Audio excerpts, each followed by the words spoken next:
Welcome to ട്രൈഡോട്ട്. നമുക്ക് ഇന്നത്തെ ബിറ്റ്കോയിൻ്റെ price movement analysis ഒന്ന് നോക്കാം. അതിനുവേണ്ടി എടുത്തിരിക്കുന്ന വൺ ഡേ ചാർട്ടാണ്. വൺ ഡേ ചാർട്ടിൽ പ്രധാനപ്പെട്ട കുറച്ച് ഏരിയാസ് മാർക്ക് ചെയ്ത് വെച്ചിട്ടുണ്ട്. ഇവിടെ ഒരു സപ്പോർട്ട് ഉണ്ട്. ആ ഒരു സപ്പോർട്ട് ഏരിയ കഴിഞ്ഞ ദിവസം പറഞ്ഞത് തന്നെയായിരുന്നു. ഈ ഏരിയയിൽ നിന്നാണ് മാർക്കറ്റ് മുകളിലോട്ട് വലിയ റിജക്ഷൻസ് തന്നിരിക്കുന്നത്. അപ്പോൾ അതിനെ സപ്പോർട്ടായിട്ട് മാർക്ക് ചെയ്യുന്നുണ്ട്. അതുപോലെ ഇവിടെ ഒരു സപ്പോർട്ട് മാർക്ക് ചെയ്തിട്ടുണ്ട്. നോക്കിയാൽ കാണാം, ഇതിൻ്റെ താഴെ കഴിഞ്ഞ കുറേ നാളുകളായിട്ട് ട്രേഡ് ചെയ്തിട്ട് സസ്റ്റെയിൻ ചെയ്യാതെ മുകളിലോട്ടാണ് പോയിരിക്കുന്നത്. അപ്പോൾ ഇതിനെ ഒരു സപ്പോർട്ടായിട്ട് മാർക്ക് ചെയ്തിരുന്നുണ്ട്. അതുപോലെ ഇവിടെ ഒരു റെസിസ്റ്റൻസ് ഉണ്ട്. ആ റെസിസ്റ്റൻസിൻ്റെ കാരണം എന്താണെന്ന് വെച്ചിട്ടുണ്ടെങ്കിൽ ഇവിടെ നിന്ന് വലിയൊരു സപ്ലൈ നടന്നിട്ടുണ്ട്. അത് ഓൾറെഡി അതിനെ ബ്രേക്ക് ചെയ്തിട്ടുണ്ടെങ്കിൽ പോലും നോക്കിയാൽ കാണാം, അവിടേക്ക് എത്തുന്ന സമയത്ത് നല്ല റിജക്ഷൻ കിട്ടാറുണ്ട്. അപ്പോൾ അതിനെ റെസിസ്റ്റൻസ് മാർക്ക് ചെയ്തിട്ടുണ്ട്. പിന്നെ ഇവിടെ ഒരു സപ്ലൈ നടന്ന മറ്റൊരു റെസിസ്റ്റൻസും കൂടി ഉണ്ട്, അതിനെയും മാർക്ക് ചെയ്തിട്ടുണ്ട്. അപ്പോൾ ഇത്രയാണ് വൺ ഡേ ചാർട്ടിലെ പ്രധാനപ്പെട്ട ഏരിയാസ് മാർക്ക് ചെയ്യാനുള്ളത്. ഇനി 4 അവറിലേക്ക് പോവാം. 4 അവറിലേക്ക് പോകുന്ന സമയത്ത് നമുക്ക് മനസ്സിലാക്കുന്നത് മാർക്കറ്റ് ഇവിടെ നിന്ന് ഒരു നല്ലൊരു ബ്രേക്ക് തന്നിട്ടുണ്ട്. ഈ ഒരു ഏരിയയിൽ നിന്ന് നല്ലൊരു ബ്രേക്ക് തന്നിട്ട് ഒരു റീടെസ്റ്റിന് മുകളിലോട്ട് പോയിട്ട് ഈ ഒരു ഏരിയ, അതായത് ഈ ഒരു ഇംബാലൻസ് ഏരിയയിൽ നിന്ന് മാർക്കറ്റ് നല്ല രീതിയിൽ താഴോട്ടേക്ക് ഇറങ്ങിയിട്ട് ഇവിടെ വന്നൊരു സപ്പോർട്ട് എടുത്തു. വീണ്ടും മാർക്കറ്റ് ഈ ഒരു റെസിസ്റ്റൻസ് ഏരിയയിലേക്ക് തന്നെയാണ് പോകുന്നത്. അപ്പോൾ ആ ഒരു ഏരിയനെ റെസിസ്റ്റൻസ് ഏരിയ ആയിട്ട് നമുക്ക് കണക്കാക്കാം. അതുകൊണ്ട് റെസിസ്റ്റൻസ് ഏരിയ ആയിട്ട് അവിടെയും മാർക്ക് ചെയ്തിടുന്നുണ്ട്.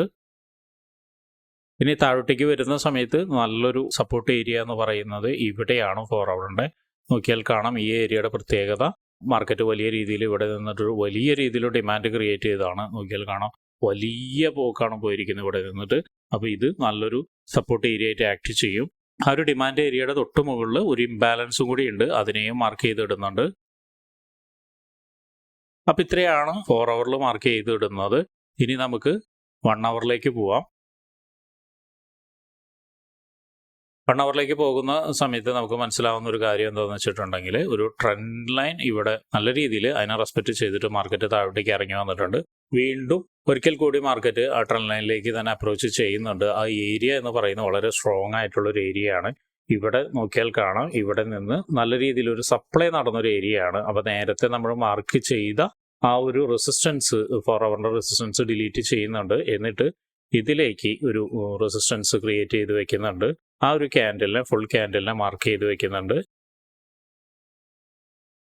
അതുപോലെ തന്നെ താഴോട്ടേക്ക് വരുന്ന സമയത്ത് നല്ല അത്യാവശ്യം മോശമില്ലാത്ത ഒരു സപ്പോർട്ട് ഏരിയ ഇവിടെയുണ്ട്. നോക്കിയാൽ കാണാം, ഇവിടെ നിന്ന് ഡിമാൻഡ് 2 തവണ ഒരു ഡിമാൻഡ് ക്രിയേറ്റ് ചെയ്തിട്ടുണ്ട്. ഒരു തവണ ഇവിടെ വന്നിട്ട് വലിയ രീതിയിൽ ഡിമാൻഡ് ക്രിയേറ്റ് ചെയ്ത് വീണ്ടും അവിടെ വന്നിട്ട് ഒരു ഡിമാൻഡ് ക്രിയേറ്റ് ചെയ്തിട്ടുണ്ട്. അപ്പോൾ ഇവിടെ സപ്പോർട്ടായിട്ട് മാർക്ക് ചെയ്ത് വെക്കുന്നുണ്ട്. അപ്പോൾ ഇത്രയാണ് ഇമ്പോർട്ടൻ്റ് ആയ പോയിന്റ് 1 അവറിൽ മാർക്ക് ചെയ്യുന്നത്. പിന്നെയുള്ളതെല്ലാം 4 അവറിലുള്ളതാണ്.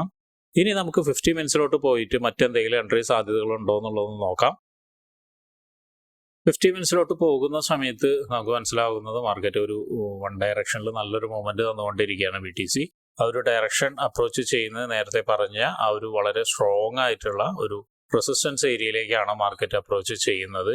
നോക്കിയാൽ കാണാം, ഇവിടെ ഒരുപാട് സമയം മാർക്കറ്റ് ഇവിടെ നിന്ന് ഇങ്ങനെ ഒരുപാട് നിന്ന് കളിച്ച് വീണ്ടും മുകളിലേക്ക് പോയി റീടെസ്റ്റ് എടുത്തു. വീണ്ടും താഴോട്ടേക്ക് വന്നു, വീണ്ടും കുറച്ചുകൂടി താഴോട്ടേക്ക് വന്ന സമയത്ത് ഈ ഒരു ലോയിനെ ബ്രേക്ക് ചെയ്തിട്ടാണ് മാർക്കറ്റ് താഴോട്ടേക്ക് വന്നത്. ഇപ്പോൾ അതിനെ ബ്രേക്ക് ചെയ്ത് മുകളിലോട്ട് പോയിട്ടുണ്ട്. അത് പോകാനുള്ള ഒരു കാരണം എന്ന് പറയുന്നത് ഈ റെസിസ്റ്റൻസ് ഏരിയയിലേക്കുള്ള മാർക്കറ്റിന്റെ ഒരു അപ്രോച്ച് ആയിരിക്കാം. അപ്പോൾ ഇങ്ങനെ ആണെങ്കിൽ ഇവിടെ വന്നിട്ട് എങ്ങനെയെന്ന് വെച്ചിട്ടുണ്ടെങ്കിൽ, ഇവിടെ വന്നിട്ട് ഈ നേരത്തെ കാണിച്ച പോലെ ഇതുപോലെ വലിയൊരു ക്യാൻഡിൽ ഇവിടെ വന്നിട്ട് നല്ലൊരു റിജക്ഷൻ തരികയാണ്, അല്ലെങ്കിൽ വലിയൊരു വീഴ്ച തരികയാണ്, അല്ലെങ്കിൽ വലിയൊരു സപ്ലൈ ക്യാൻഡിൽ വരികയാണെങ്കിൽ നമുക്ക് ഇവിടെ നിന്നിട്ടൊരു എൻട്രി എടുക്കാം. എൻട്രി എടുത്തു കഴിഞ്ഞാൽ നേരത്തെ പറഞ്ഞ പോലെ നമ്മൾ എക്സ്പെക്റ്റ് ചെയ്യേണ്ട മാക്സിമം ടാർഗറ്റ് ഇവിടെ ആയിരിക്കാം. മാക്സിമം, പക്ഷെ അതിനു മുന്നേ നമുക്ക് എക്സ്പെക്റ്റ് ചെയ്യാവുന്ന ഒരു ടാർഗറ്റ് എന്ന് പറയുന്നത് ഇവിടെയാണ്.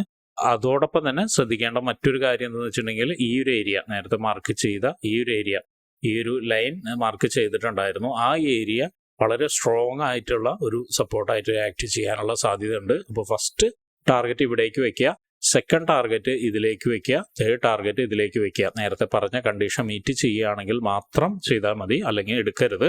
ഇനി നേരത്തെ പറഞ്ഞ സെൽ ഓപ്പർച്യൂണിറ്റി ആയിരുന്നു. ആ ഒരു സെൽ ഓപ്പർച്യൂണിറ്റി ഈ ഒരു ലോയിനെ ബ്രേക്ക് ചെയ്യുകയാണെങ്കിൽ, ഇന്നലെയും പറഞ്ഞിട്ടുണ്ടായിരുന്നു, ഈ ലോയിനെ ബ്രേക്ക് ചെയ്ത് താഴോട്ടേക്ക് വരികയാണെങ്കിൽ ഏറെക്കുറെ ഈ റേഞ്ചിലേക്ക് 93-92 റേഞ്ചിലേക്ക് വരാനുള്ള സാധ്യത കാണുന്നുണ്ട്. ഇവിടെ ഒരു ഇംബാലൻസ് ഉണ്ട്, വളരെ സ്ട്രോങ് ആയിട്ടുള്ള ഒരു സപ്പോർട്ട് ഏരിയ ഉണ്ട്. അപ്പോൾ അങ്ങോട്ട് വരാനുള്ള സാധ്യത കാണുന്നുണ്ട്. എനിവേ ഇത്രയാണ് സെല്ലിൻ്റെ ഇന്നത്തെ ഓപ്പർച്യൂണിറ്റി. ഇനി ഒരു ബൈ ഓപ്പർച്യൂണിറ്റി എന്ന് പറയുന്നത് 2-3 തരത്തിലുണ്ട്. ഒന്ന് നേരത്തെ പറഞ്ഞ പോലെ മാർക്കറ്റ് ഇവിടെ നിന്നൊന്ന് താഴോട്ടേക്ക് ഇറങ്ങി കഴിഞ്ഞ് ഇവിടെ നിന്നൊരു കൺഫർമേഷൻ, അതായത് ഈ ഇതുപോലെ ഒരു വലിയ റിജക്ഷൻ ക്യാൻഡിൽ അല്ലെങ്കിൽ വലിയ ഒരു ഡിമാൻഡ് ക്യാൻഡിൽ ക്രിയേറ്റ് ചെയ്തിട്ടുണ്ടെങ്കിൽ, ഒരു മർബൂസോ മറ്റോ ക്രിയേറ്റ് ചെയ്തിട്ടുണ്ടെങ്കിൽ നിങ്ങൾക്ക് ഇവിടെ നിന്നൊരു ബൈ എടുക്കാം.